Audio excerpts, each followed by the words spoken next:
حجري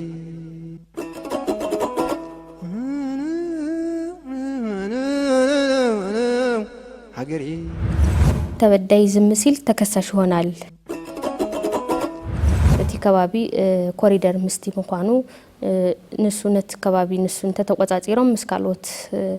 ጎረባብቲ ሃገራት ከመውን ምስካልዎት ጸላእቲ ኢትዮጵያ እንድሕር ደኣ እዚ ዝተገበረ ግፍዒ ንወለዶ ዘይመሓላለፍ እንድሕር ኮይኑ ተጻሒፉ ዘይቕመጠሉ እንድሕር ኮይኑ ሰብ ክደናገጽ ከሎ ወይ ከዓ ክፈርሕ ከሎ እንድሕር ርዮም እንታይ ደኣ ደም ዝረኣያ መሓራይ ኮይንካ እዚ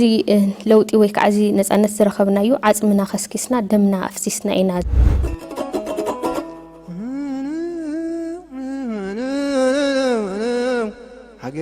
نزي مدفع زي محابرسة بتاعك قبر له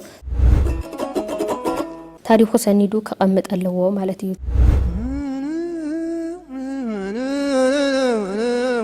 حجري